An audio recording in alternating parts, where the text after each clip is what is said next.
evening and thanks very much for joining us. I'm Brittany Ramsey. A long-standing missing persons case in Thunder Bay has come to a tragic end.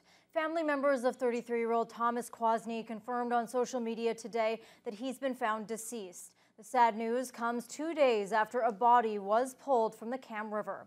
Kwasny was last seen on May 15th around 8:45 a.m. in the 400 block of George Street. Thunder Bay Police renewed their call to the public for information several times, including just on Friday. On Saturday morning, officers were dispatched to the Cam River Heritage Park following a report of what appeared to be a body in the water. A police forensics van and Thunder Bay Fire Rescue personnel were on hand, blocking off much of the area. City police believe the deceased was an adult male, but won't release any more information until a postmortem is complete. The Major Crimes Unit is in charge of the investigation, and the public is asked to continue avoiding that area.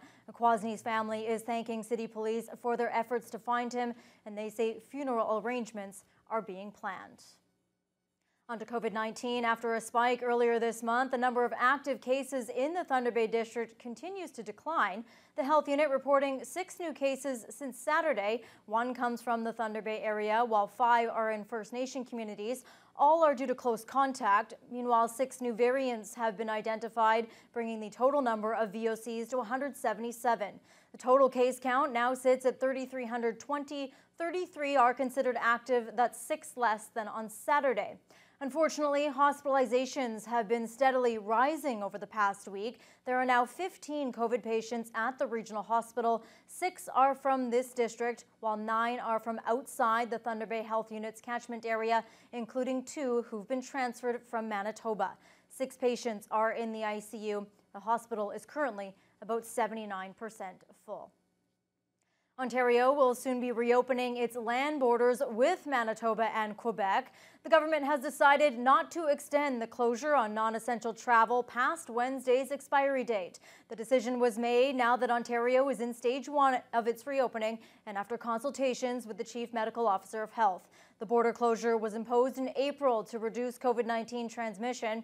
Meanwhile, Prime Minister Justin Trudeau disclosed today that he'll be talking with Canada's premiers later this week about reopening the Canada-U.S. border.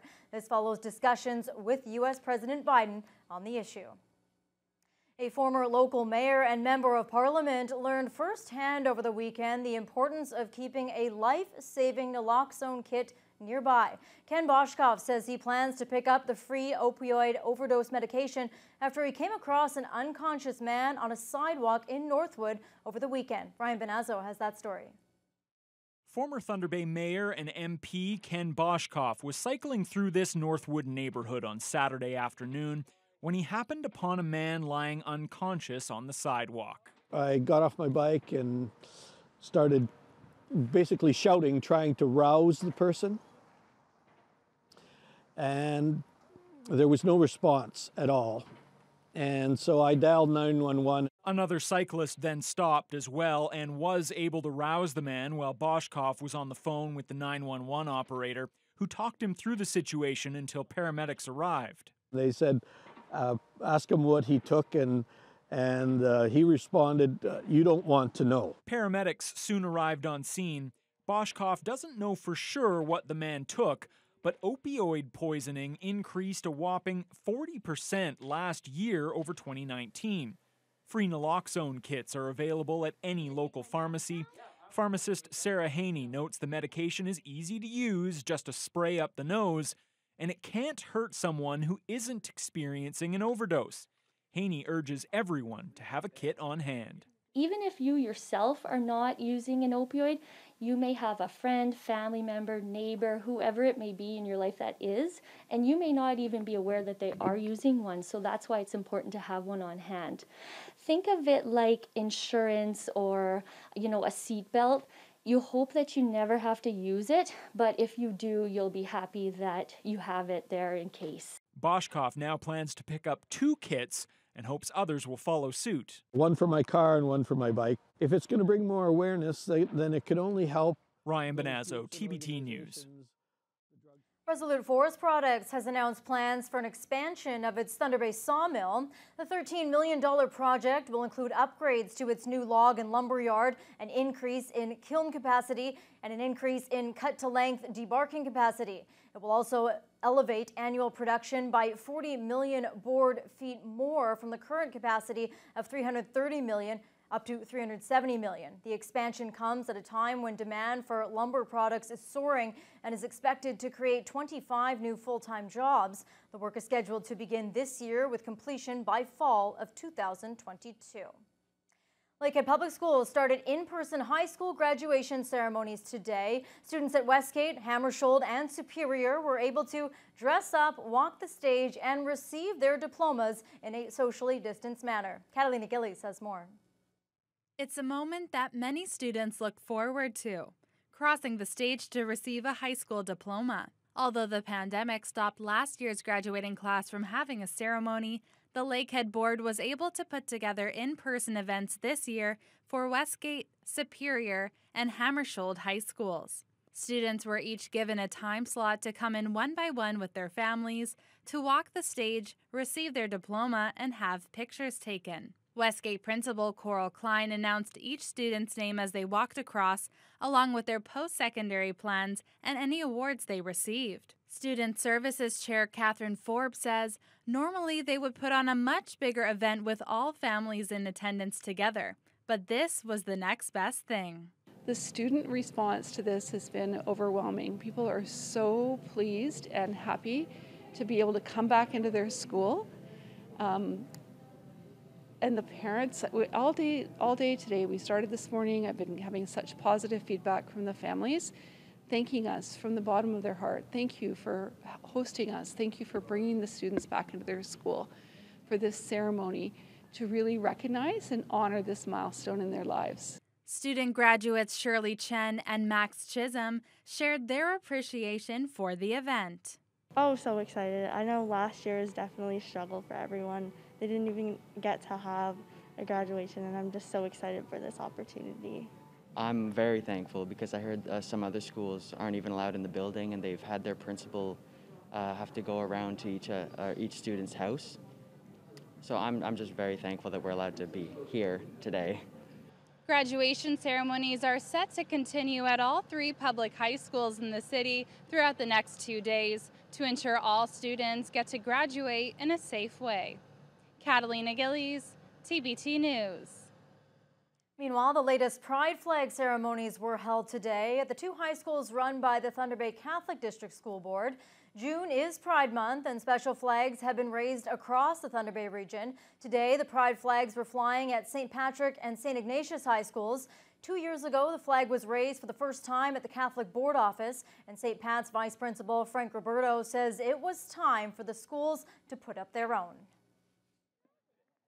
Well, today is our Pride flag raising ceremony. It's 2 years ago we raised the flag at the board office, and now we thought it was crucial to spread that out to the schools, and so our 2 high schools have raised their flags. The Catholic schools are moving towards inclusivity of everyone, no matter their gender or sexual identity, and I think it's truly important to have the flag raised because it's like a symbol of acceptance and community, and that everyone is loved no matter who they are. Thunder Pride Vice Chair Ashley Morrow says there's still work to be done, but visibility is an important step for Pride. As COVID restrictions start to subside, the City of Thunder Bay is getting ready to host its first province-wide sporting event since the pandemic began. Organizers of the Northern Ontario Disc Golf Championship were in the city this weekend, making sure everything will be in good shape for the visiting competitors on the August-long weekend. Brianne Foley reports. Thunder Bay disc golf courses saw site evaluations this weekend in preparation for the Northern Ontario Disc Golf Championships. This may be the first major championship the city will host since the beginning of the pandemic in March of 2020. Tourism Development Officer John Cameron is excited about the impact this tournament will have on the city. From a local standpoint, since March we haven't had any events here. I think this is just a way to kickstart a sport tourism event that brings visitors from out of town and participants from out of town, and just shows that they have confidence to travel again. and it's going to have a big impact on our local hotel and motel industry that's been hit hard by the pandemic. This is the first big event for the association since COVID, and will see people coming from BC to Nova Scotia. Chris Zolens, executive director of the Ontario Disc Sports Association, says Thunder Bay is an ideal spot to host the first major tournament of the season. Having been the director for 6 years, he's seen the sport grow, specifically in Northern Ontario. I said, we got to go check out the North. We represent all of Ontario. Came up here, played a small event they had, and I said, wow, these courses are fantastic. It's kind of a hidden gem in Ontario. It's 15 hours away from us in Hamilton, Toronto area, and we need to do more for this. So we started throwing tournaments. We started small. We had, I think, 15, then we had 25, then we had 36 players, then almost 60 last year, and now we have 170. Both Dragon Hills and Bayview golf courses will be venues for the tournament, and Birch Point Disc Golf is pending city approval. With the number of high-ranked athletes attending, according to Ozolins, the competition should be fierce. But we've got quite a few of Ontario's, or of Canada's top professionals coming to this, and then, depending on your age or your gender, there's a division for everyone to compete. The tournament kicks off the August long weekend, and with many competitors coming from across Canada, Thunder Bay hopes to see a much-needed boost in tourism. Brianne Foley, TBT News. A Thunder Bay family received a visit from a strange-colored porcupine over the weekend in the yard of their John Street Road area home. When it waddled out of the forest and realized there were people nearby, the light-colored porcupine climbed up a small tree trunk. The animal then decided to climb down to find a larger tree. Homeowner Andrew Cotter says his daughter and her friends were sitting around a campfire when they saw the unexpected visitor, and Cotter thought it might be an albino because of its light coloring.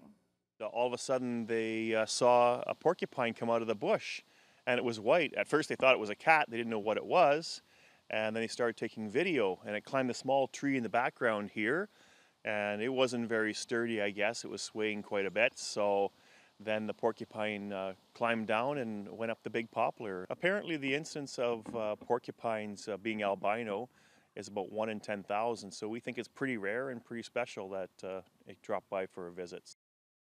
Officials with the Ministry of Natural Resources took a look at the videos and have determined it's not a true albino, but it is what they refer to as isabelline. That's a type of pigment dilution where there is a substantial reduction in melanin caused by a genetic mutation, resulting in a sandy or cream color that looks washed out. The mutation is still considered to be rare, and it could make the porcupine more visible and, unfortunately, at increased risk from predators. 91.5 CKPR launched its new morning show today, introducing Brad Hilgers as the new co-host for Laura Zena. The Wake Up crew with Brad and Laura went live early at 6 a.m. Having known each other for 20 years, Hilgers and Zena are excited about the opportunity to work on air together. They'll be bringing back a new version of Battle of the Sexes, now to be known as Battle of the Bay, with callers being able to choose either team. They'll have a lot of different features and content, including comedy. After their first show, the new co-hosts are feeling confident going forward. We had a lot of fun. Sometimes you just crack the mic and everything works. Yeah, we had a great show this morning for our first show. It was fun. Well, the thing is, we've known each other for so long, too, so we already kind of know, what the other likes, what the other doesn't like, but it's kind of exciting to get together on this level, because we have never worked together on air quite like this. So it's a good transition, I think. I think, yeah, it's going to be an easy transition, and the longer we're together, the easier it's going to get.